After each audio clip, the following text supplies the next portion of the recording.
केसी त्यागी साहब, जानकारी का ओवरलोड भी नहीं होना चाहिए दर्शक के ऊपर। मूल बात जो आपने कही कि देश हमारा इतना मजबूत है, हम कोई ऐसे ही थोड़ा कि राह चलते कोई मुल्क थोड़ा है, बनाना रिपब्लिक थोड़ा है कि कोई हस्तक्षेप कर देगा, ऐसे ही दखल दे देगा और हम मान जाएंगे। तो ये राजनीतिक लड़ाई लड़ी जा रही है या दखल की आशंका भी आपको खतरे के तौर पर महसूस हो रही है, राजीव जेटली?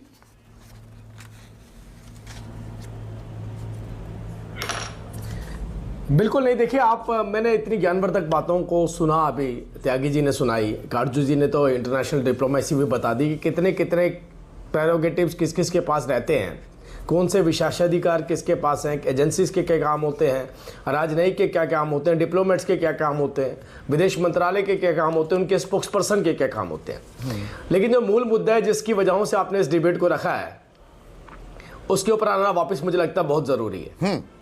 जयराम रमेश जी कह रहे हैं कि हम सक्षम हैं, हम मजबूत हैं। ये जयराम रमेश जी कह रहे हैं। क्या राहुल गांधी जी भी मानते हैं कि जयराम रमेश मजबूत हैं? क्या राहुल गांधी भी मानते हैं कि मेरी राजनीतिक पार्टी इतनी मजबूत है जिसके ऊपर मैं विश्वास कर सकता हूं? अगर वो विश्वास कर सकते होते तो यूरोप में जा करके, चीन में जा करके, अमेरिका में जा करके, इंग्लैंड में जा करके, कैम्ब्रिज यूनिवर्सिटी में जा करके इस तरीके की बयानबाजियां ना करते, जिससे हमारे देश के अंदर ये बताने की कोशिश की जा रही है कि मेरा देश और मेरी अपनी ही राजनीतिक पार्टी इतनी सक्षम नहीं है जो लोकतंत्र का हिस्सा बन सके। तो आइए मेरा लोकतंत्र बचाइए, तो आइए मेरे लोकतंत्र को टेक ओवर कीजिए। ये कहां कहा गया? तो आइए मैं स्पेसिफिक वो जगह और वो तारीख जानना चाहूंगा कि भारत में आइए या दखल दीजिए। दखल, इंटरवेंशन कहां कहा गया? आप ये बता रहे हैं कि मेरे देश के अंदर लोकतंत्र खतरे में पड़ा हुआ है, और आप किसे बता रहे हैं? भारतीय जनता को नहीं बता रहे हैं, अपनी पार्टी को भी नहीं बता रहे। आप बता रहे हैं तो दूसरे विदेश में जाकर विदेशी भूमि में विदेशियों को बता रहे हैं। तो आप जब बता रहे हैं तो क्या अपेक्षा कर रहे हैं उनसे? आप कोई अपेक्षा के साथ ही बता रहे होंगे। आप उन्हें बता रहे हैं कि भारत का जो भारत के अंदर आक्रमण बार बार करता है, जो भारत के अंदर जो देश बार बार आक्रमण करता है, जो हमारा पड़ोसी देश है चीन। आप बता रहे हैं अमेरिका को कि चीन जो है वो सबसे बड़ा शांति का पक्षकार है। आप बता रहे हैं अमेरिका को कि चीन, अमेरिका को नहीं, ये लंदन में कई बातें, अमेरिका और चीन की तुलना कर रहे थे वो। लंदन, हाँ, अमेरिका को एड्रेस कर रहे थे। हाँ। अमेरिका को यह बताने की कोशिश कर रहे थे कि आपने प्रकृति का सत्यानाश किया और आप जो चीन है वो प्रकृति का दोस्त है। इस बात में नहीं जा रहा मैं, इस बात में जा रहा हूं कि चीन को प्रोवोक किया जाता है लड़ने के लिए।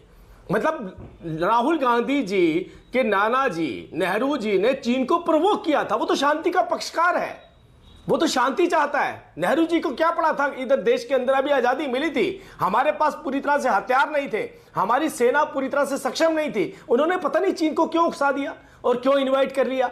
अगर राहुल गांधी जी के तर्क ठीक थे तो सबसे पहला प्रोवोक करने वाला इस देश में व्यक्ति कौन था? वो जवाहरलाल नेहरू जी थे।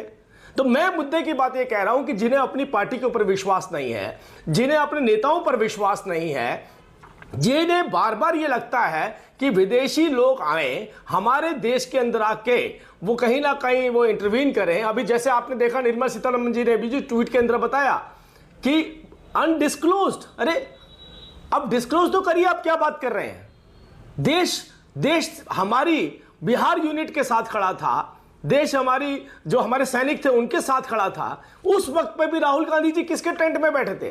तभी वो चीनियों के साथ, पलट तस्वीर दूं राजीव जेटली, मैंने बिल्कुल कोई हस्तक्षेप नहीं किया। वो आज क्योंकि हस्तक्षेप की बात हो रही है, दखल की, तो उल्टा आरोप मुझ पर ना लग जाए, इसलिए मैंने बिल्कुल बीच में आपको टोका नहीं आज। अब थोड़ी पलट तस्वीर भी देखते हैं। राहुल गांधी ने जो कहा वो आपने गिनवा दिया। दक्षिण कोरिया की राजधानी सोल में प्रधानमंत्री मोदी, प्रधानमंत्री रहते हुए, कहते हैं कि अरे लोग पहले शर्मिंदा होते थे, भाई किस देश में पैदा हो गए, भागो यहां से, निकल लो। बीजिंग में वो कहते हैं शर्मिंदगी होती थी लोगों को भारत में पैदा होने पर, 2014 से पहले की वो बात करते हैं। आपने अभी चीन की बात की, गलवान का भी आपने जिक्र कर दिया, अच्छा किया। हमने बड़ी आंखें तरेरी, ना 1 इंच जमीन लेने देंगे, ना कोई घुसा है, ना कोई घुसने देंगे, वगैरह वगैरह वगैरह। हमने उनकी एप्स भी बैन कर दी थी। आज की तारीख में बैलेंस ऑफ ट्रेड, यानी कि जितना आयात हम चीन से करते हैं और जितना निर्यात करते हैं, वो चीन के पक्ष में $100 बिलियन है। मतलब चीन से इतना माल आ रहा है, वो हम आंखें लाल किए बैठे हैं, पर माल भी लिए जा रहे हैं चीन से। तो यहां संप्रभुता की बात कहां रह जाती है? नहीं, बहुत अच्छी बात संदीप जी, आपने बहुत ही अच्छी बात बोली। आप क्योंकि इकोनॉमी के एक अच्छे जानकार हैं, SRCC से आप रहे हैं और बेहतर तरीके से समझते हैं। मैं इसको अचीवमेंट समझ के चलूं तो मुझे लगता है ज़्यादा बेहतर होगा। हमारा एक्सपोर्ट भी बड़ा है। हमने जो रॉ मटेरियल चीन से लेते थे, खास तौर पर मेडिसिन के लिए, मेडिकल जो हमारी दवाइयाँ बनाई जाती हैं, उस रॉ मटेरियल को भी हमने अपने देश में बनाना शुरू कर दिया। है, आंखें भी दिखाते हैं और माल उनसे लिए जा रहे हैं। दुनिया भर के इंपोर्ट्स किए जा रहा है यहाँ पर चीन। हम उनके सबसे बड़े मार्केट बनते जा रहे हैं।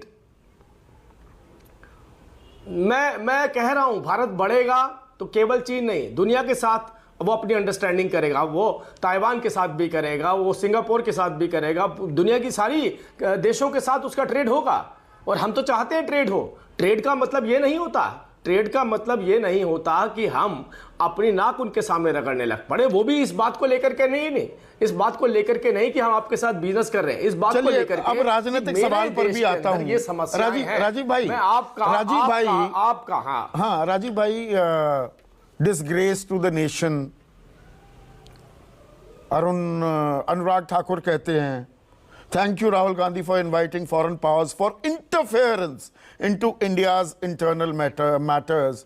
किरण रिजिजू ये कहते हैं, मतलब ये कांग्रेस पार्टी, आप तो कहते हैं कांग्रेस मुक्त हो गया भारत, ये तो हाशिए पर पड़े हैं। राहुल गांधी को तो उसके पार्टी वाले ही सहारा देने को तैयार नहीं है, अपील के लिए भी अभी कागज नहीं तैयार कर पाए। इतनी बोधी, इतनी कमजोर पार्टी, हाशिए पर पड़ा ये नेता के कहने पर अंतर्राष्ट्रीय ताकतें आएंगी और भारत में दखल दे देंगी। आप सीधा सीधा उन्हें कहते क्यों नहीं, जस्ट शट अप। इन विदेशी ताकतों को कहिए मुंह बंद रखिए, हम अपना घर अपने आप संभाल लेंगे।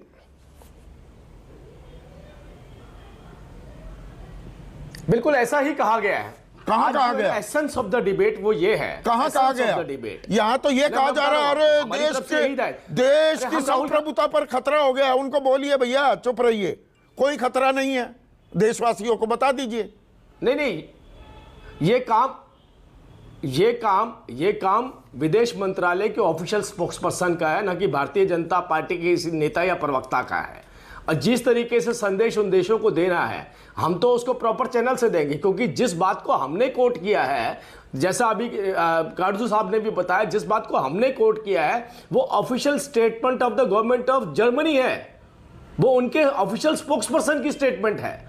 ऑफिशियल स्पोक्सपर्सन अगर किसी दूसरे देश के अंदर इस तरीके की स्टेटमेंट देकर इंटरवीन करने की कोशिश करेंगे तो उसके पीछे की जो वजहें होंगी, उन वजहों के ऊपर तो हम डिबेट करेंगे। तो उनको बोलिए ना, माइंड योर ओन बिजनेस। हाँ, मतलब पूरी डिबेट हो गई संदीप जी। हम बोले माइंड योर ओन बिजनेस, हम बोले आप हमारे यहां मत घुसिए, हम बोले उन्हें हमारे यहां पे इंटरवीन करने की जरूरत नहीं है, हम बोले अपनी हदों में रहिए। राहुल गांधी जी के ऊपर चर्चा ना करें, जो वहां जाकर नाक रगड़ के आए और बोले कि मेरी सहायता कीजिए, जो वहां जाकर के अपने देश को गाली देकर के आए, उसके ऊपर चर्चा नहीं होनी चाहिए। नहीं, चर्चा क्यों नहीं होनी चाहिए? पर मैं एक और रास्ते हैं, चर्चा तो होगी। अभी अखिलेश प्रताप सिंह से सवाल क्या पूछने वाला हूं उसका तो आपको अंदाजा भी नहीं है।